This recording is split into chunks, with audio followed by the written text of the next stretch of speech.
Renato Gaúcho chega para comandar o Fluminense pela 7ª vez. E nessa análise eu vou te explicar alguns padrões ofensivos e defensivos adotados por Renato no seu último trabalho, como ele poderá potencializar as peças do Fluminense e a importância do contexto na análise. Confere aí.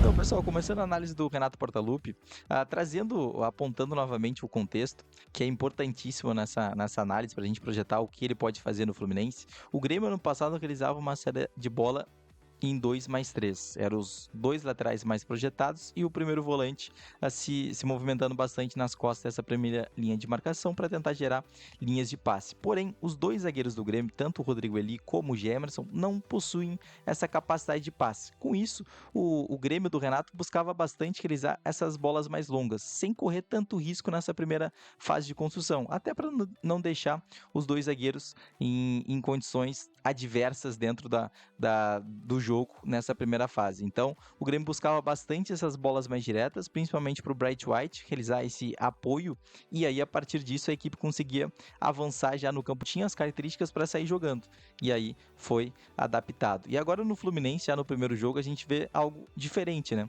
Óbvio que ainda sem tanto tempo de trabalho, o Renato não conseguiu colocar muito as suas ideias nessa primeira fase de construção, porém, a gente já vê comportamentos diferentes, porque os dois zagueiros do Fluminense têm capacidade de saída de bola, e com isso já também facilita para o Renato conseguir executar uma saída de bola mais curta e mais elaborada para tentar quebrar essas primeiras linhas de marcação da equipe adversária. Como a gente vai observar nesse lance, o Freitas recebe a bola do Thiago Silva e ele vai encontrar um ótimo passe, quebrando as duas linhas de marcação do Bragantino por dentro, para o Germancano em apoio. Então a gente já vê a diferença, a mudança em relação ao contexto que ele estava inserido no Grêmio, com dois zagueiros que não tinham capacidade com a bola, e agora no Fluminense ele pode ter, principalmente com o Thiago Silva, mas também o Freitas jogando pelo lado esquerdo. Agora, em organização ofensiva, a gente acostumou bastante ver o Grêmio do Renato, um time sendo caracterizado pela sua capacidade de um jogo apoiado, né?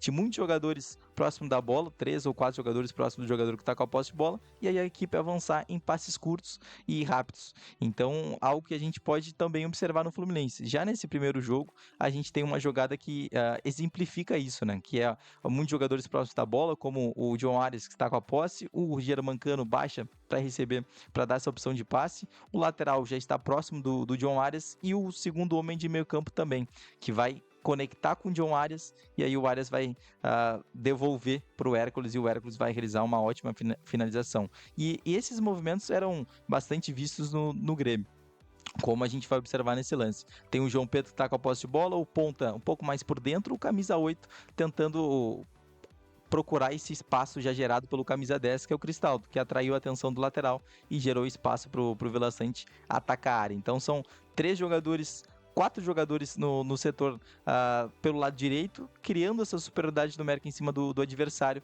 e aí o Grêmio conseguia avançar.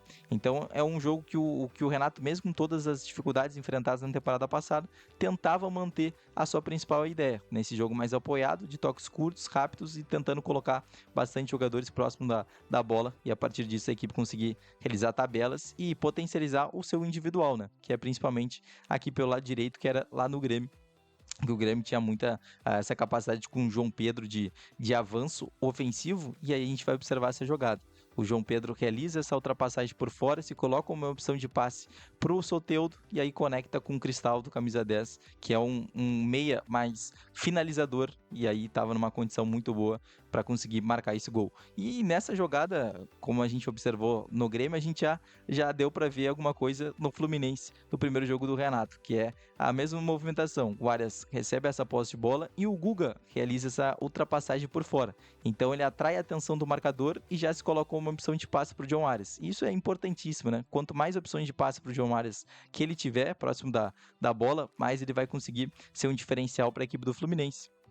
Então, outro momento aqui no primeiro jogo, que a gente observa o Cano baixando em apoio, já conectando com o John Arias, e olha a movimentação do ponta do lado oposto, o Canóbio, que é um meia pela esquerda, que também pode jogar como um segundo atacante. Então ele tem muito essa capacidade de chegar dentro da área para ser um jogador para finalizar as jogadas. Então esses movimentos em diagonal, do Canóbio poderão ser bastante oferecidos por ele na equipe do Renato, algo que a gente já via também com o Aravena no ano passado no Grêmio, que também tinha essa capacidade de finalização, de chegada dentro da área e não dribles, né? Mais um ponta de conversão de oportunidades. E aí o Fluminense conseguiu marcar um belo gol com o Lima chegando dentro da área, como esse meia mais adiantado. Mas observem outro comportamento do Grêmio, do Renato, que é colocar bastante jogadores dentro da pequena área da equipe adversária, sempre 3 ou 4 jogadores, com um dos volantes, um meio-campista e também o centroavante e o ponta do lado oposto. Então, o Grêmio sempre manteve também esse padrão de colocar bastante jogadores dentro da área para pesar a área adversária e também para tentar criar essa dificuldade para os zagueiros da equipe adversária. Mas uma outra característica a gente viu bastante do Renato, e aí até por conta do Grêmio do Renato, até por conta da falta de confiança dos seus jogadores, para tentar ter esse jogo mais elaborado de construção, era um Grêmio que em muitos momentos realizava essa verticalidade, né, nessa jogada. O Rodrigo ali rebate, a bola sobra para o Edenilson, ele vê o Diego Costa em velocidade e em 3 toques o Grêmio chega e consegue marcar um gol. Então, a marca do Grêmio também na temporada passada foi pela sua verticalidade, que o Renato acabou adaptando com as peças que tinha, e aí a equipe do Grêmio conseguiu marcar alguns gols nesse contexto. E agora o Grêmio, sem a posse de bola, manteve um 4-4-2, sempre com os 2 volantes alinhados, o atacante e o meia mais à frente, mas um dos grandes problemas do Grêmio do Renato foram essa passividade que a equipe trabalha em campo em bloco médio. Então, em muitos momentos, a equipe sofreu bastante com uns espaços nas costas da linha de volantes e à frente da linha defensiva. E uma falta de coordenação desses movimentos, tanto dos volantes, mas também como dos zagueiros, que acabam errando o time de saltar em cima do jogador que está nas costas dos volantes e evitar que ele tenha tempo e espaço. Mas principalmente nessa origem da jogada, né? Um jogador que recebe a posse de bola com muito tempo e espaço para conseguir progredir, para conseguir encontrar espaço mais progressivo entre linhas. Então, foram um dos grandes problemas da equipe do Renato o ano passado. E agora, o Renato também adaptou bastante, né, nesse momento sem bola. Em alguns jogos, ele optou pela entrada de 2 centroavantes e, com isso, a equipe jogou praticamente sem a posse de bola num 4-3-1-2.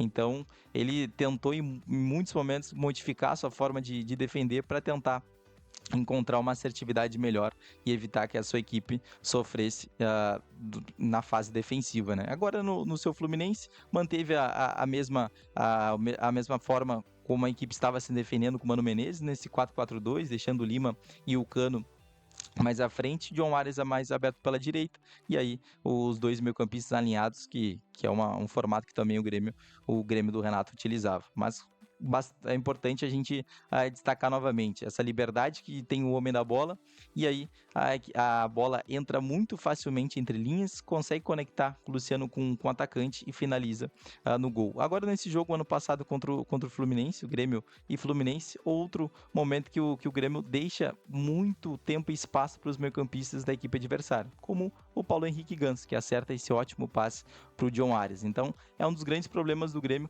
do Renato Portaluppi, foi essa falta de pressão no jogador que está com a posse de bola e também essa dificuldade da equipe conseguir controlar os espaços entre linhas. E outra dificuldade defensiva do Grêmio foi nas transições defensivas. É um Grêmio que tinha muita dificuldade para recompor, muitos jogadores atrás da linha da bola, e no momento que o Grêmio perdia essa posse de bola, a equipe não conseguia induzir o adversário para um setor não tão vantajoso da sua equipe, para não sofrer defensivamente. Então o Grêmio apresentava essas dificuldades para conseguir induzir ou intervir esses avanços em velocidade da equipe adversária, quando o Grêmio perdia essa bola lá no campo de ataque. Então, nesse lance a gente vai observar, o zagueiro salta, fica em dúvida se salta mesmo no atacante ou no jogador que está lá pelo lado direito, e aí já permite tempo e espaço para o jogador que está com a posse de bola para conseguir inverter para o lado oposto, e o Grêmio acaba deixando também muito tempo e espaço para esse jogador que está